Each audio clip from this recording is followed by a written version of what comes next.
Coming to then an area of your expertise, you're an expert on, amongst other things, evangelicalism.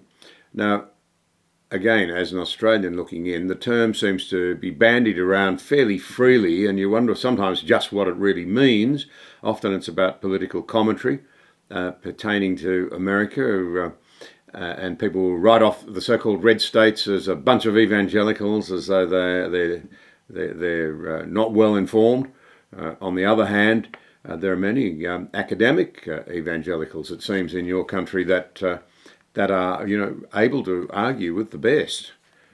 What does the term mean, and how useful is it as a way of describing a certain group of Americans?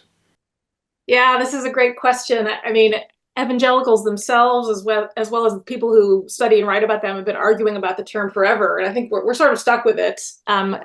Like any term, it depends on so much on context. It can be in some contexts a cultural label, in others more of a theological label.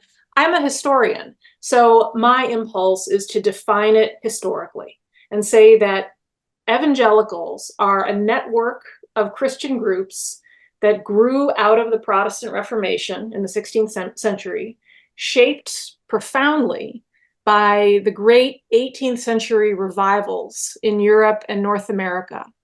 And that is a network that co-evolved in specific ways with the other big intellectual and cultural developments of Western civilization, particularly the scientific revolution and the Enlightenment and the growth of Western democracy. So while evangelical theological beliefs are, in many crucial ways, quite ancient, and evangelicals aren't making it up when they say that they can draw lines between their understanding of salvation and Paul the Apostle, or, their understanding of biblical inerrancy, and someone like Bishop Irenaeus.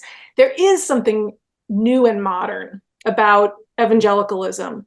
There is a stress among evangelicals across really all evangelical churches and traditions on your personal connection to the divine.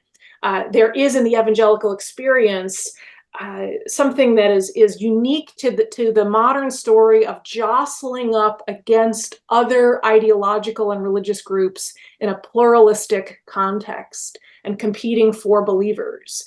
My own definition, as I've written about evangelicals and tried to figure out a way to corral a spectrum of Christians ranging from tongue-speaking Pentecostals to super buttoned up Southern Baptists to pacifistic Mennonites, is to focus on the shared questions that I think all of these Protestants sort of revolve around, even if they don't agree on them. So I think those questions are: how do I know Jesus in a personal way? How do I reconcile faith with modern reason, specifically a high view of the Bible's authority? And then third, how do I navigate personal exclusivistic faith commitments in a pluralistic context?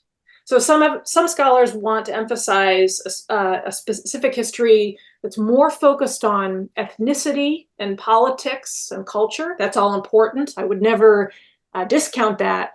But I'm more focused on this kind of historical, theological through line when I define evangelicalism.